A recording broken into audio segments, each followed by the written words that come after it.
The 2024 WNBA season is making history, with record-breaking viewership and a surge in fan attendance like we've never seen before. The largest attended game in WNBA history. League attendance has skyrocketed by 47%, and ESPN viewership up a mind-blowing 170%. While many point to the influx of rookie talent, there's one name that stands out above the rest: Caitlin Clark. The Indiana Fever's rising star is not only dominating on the court, but also driving the league's meteoric rise. In this video, we'll dive into Caitlin Clark's incredible journey and explore how her rise to stardom could reshape the future of the WNBA and women's basketball as a whole, especially when it comes to leveling the playing field in the financial game. Before Caitlin Clark burst onto the scene, interest in the WNBA and women's basketball was lukewarm at best, and the attendance numbers reflected that. This clip of a championship celebration from the pre-Caitlin Clark era says it all. Almost no fans in sight, which is unheard of for any major sports league. That was the state of the WNBA before Caitlin's rise. For some perspective, the official WNBA Instagram page has 3 million followers. Caitlin Clark's personal Instagram, nearly 3 million followers as well, with far fewer posts. That alone shows her magnetic pull on fans. Sure, Angel Reese has made her mark, and there's no denying her role in boosting interest. This for 2 years now.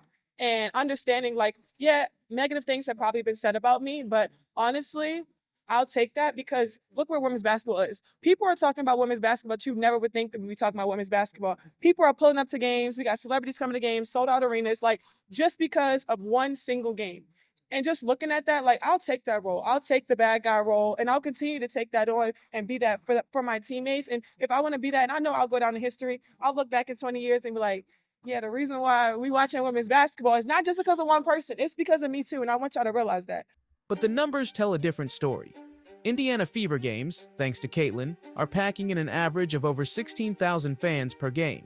Compare that to just 8,552 for non-Fever games, a staggering 88% difference.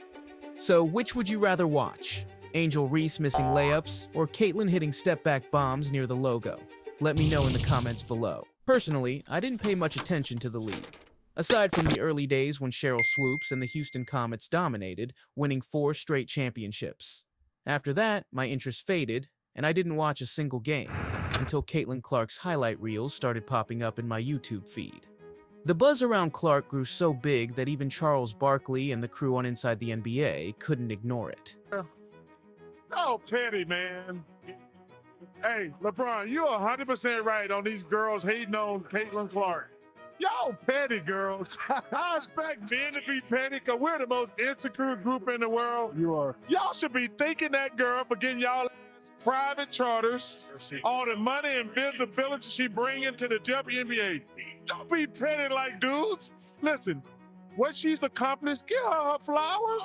Stop being petty, all you women out there. She got y'all charters. She bringing all y'all this money to the table, but y'all being petty like dudes. They found themselves talking about Caitlin Clark, something almost unheard of for women's basketball on that stage.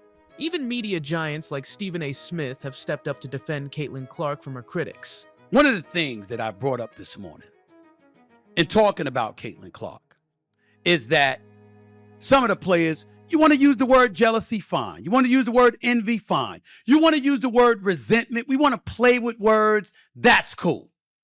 It's something.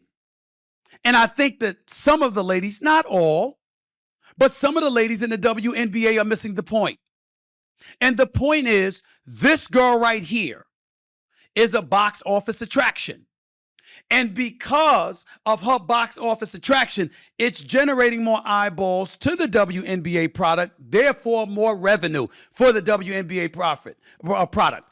Don't you think y'all are going to benefit from that too?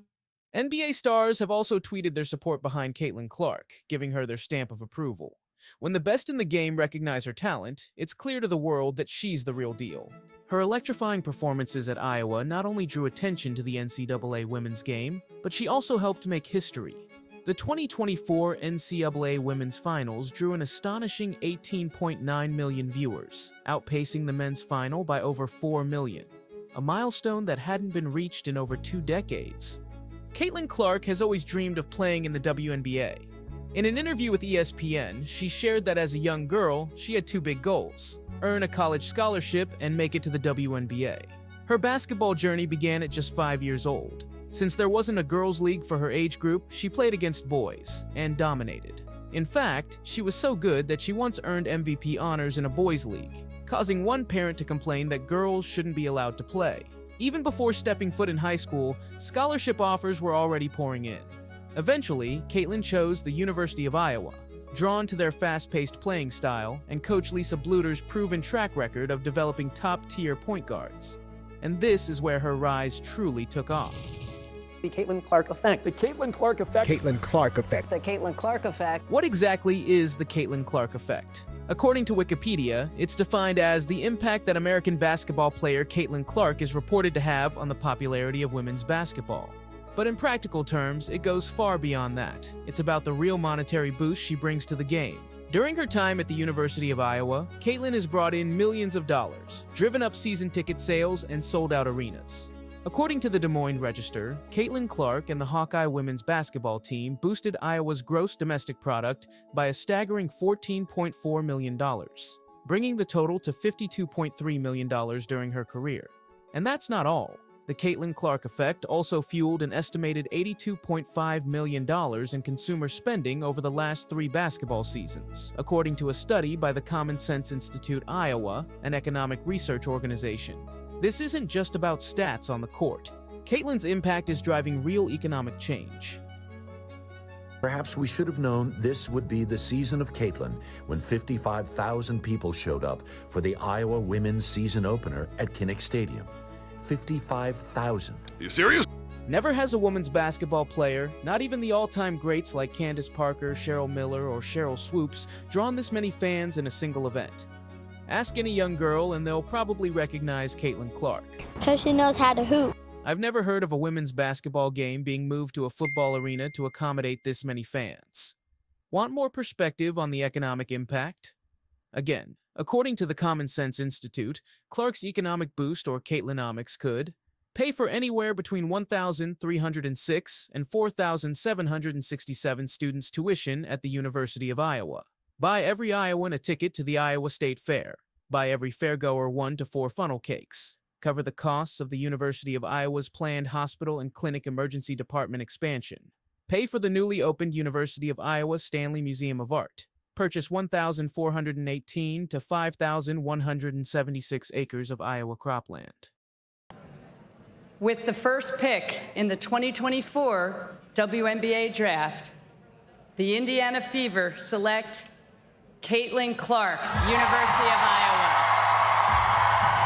The Caitlin Clark effect was on full display during the 2024 WNBA draft, where she was the consensus first overall pick. With 2.45 million viewers tuning in, the event shattered the previous viewership record set back in 2004 when Diana Taurasi went first overall. This chart really puts things into perspective, showing just how many eyeballs tuned into ESPN for the 2024 WNBA draft compared to previous years. Sure, it was a star-studded draft class featuring big names like Cameron Brink, Camila Cardoso, Rickea Jackson, and of course, Caitlin Clark's biggest rival, Angel Reese. That certainly contributed to the spike in viewership. As Rickea Jackson, the 4th overall pick, put it, this is a generational class. Viewership is peaking. Women's basketball is on the rise, and everyone is tuning in. I'm just grateful to be part of this draft class. I feel like we're trending in the right direction. Tonight, the Atlanta Dream set the record for the biggest crowd to watch a WNBA game in Georgia history. Pretty exciting. One of the big reasons fans flock to State Farm Arena is, of course, the Caitlin Clark effect. What? The reality is simple. One player is driving the surge of interest in women's basketball, and that player is Caitlin Clark. The numbers don't lie. The Indiana Fever, a team with just a .500 record, leads the league in attendance. Out of the top 35 most watched games this season, the Fever played in 28 of them. It's clear, Caitlin Clark is the #1 reason why more fans are tuning in to the WNBA. Not Angel Reese, not Rickea Jackson, not even Diana Taurasi.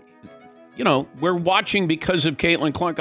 And here's the mind-blowing part. Opposing teams are scrambling to book bigger arenas just to meet the fan demand when the Indiana Fever come to town. That kind of hype is unheard of in the WNBA, and even rival teams are cashing in on Caitlin Mania. Among the millions tuning in to watch Caitlin Clark are fellow athletes. NBA stars like Klay Thompson and Tyrese Halliburton, and even Olympic gold medalist Simone Biles. And here's something that speaks volumes about her impact. The Indiana Fever, Caitlin's team, now boasts a higher average attendance than 4 NBA teams, including the Indiana Pacers. What? That's a groundbreaking achievement for women's basketball, and a clear sign that the game is trending in the right direction. I don't want to get it wrong. It's nearing an 8-figure endorsement deal with Nike. She's getting a signature shoe. What else can you add to the story? Caitlin Clark's partnership with Nike started back in college through the NIL, but her latest deal takes things to a whole new level. Reportedly worth a staggering $28 million, it's the largest contract ever for a WNBA athlete, surpassing offers from major competitors like Adidas, Puma, and Under Armour. You got to show up in person, Steph. And the Nike deal is just one of many endorsements in Caitlin's growing portfolio. Her success in securing these high-profile deals isn't just a win for her, it's opening doors for other WNBA players, setting the stage for even more lucrative opportunities if everything falls into place. Now, the WNBA cashing in on its recent surge in popularity, scoring a media rights deal worth more than $2 billion. $2 billion. During the 2024 All-Star break, the WNBA announced a groundbreaking media deal with Disney, NBC, and Amazon, worth a staggering $2.2 billion over 11 years. That's $200 million annually. This deal represents a massive 600% increase in revenue for the league. A key element of the agreement is a clause that allows the league and its partners to revisit the terms after 3 years, potentially unlocking even more revenue if the growth continues on this trajectory. One of the major benefits of the increased revenue is improved player convenience, like the introduction of chartered flights, which will be fully implemented starting in the 2024 season. Today, the league's commissioner announced all 12 teams will start using charter planes. This is a huge step forward for the WNBA, allowing players to travel more comfortably and safely, just like their NBA counterparts. And that brings us back to the Caitlin Clark effect. The eyeballs and attention she's bringing to the sport are undeniable. However, with all the vitriol Caitlin Clark has faced from some players, former players, and even parts of the media, it's important that the WNBA doesn't let this golden opportunity slip away. Allowing envy or pettiness to overshadow the chance to elevate the financial standing of its players would be a huge setback, not just for Caitlin, but for the future of the entire league. This is a moment that could redefine women's basketball, and it's too important to let personal rivalries get in the way.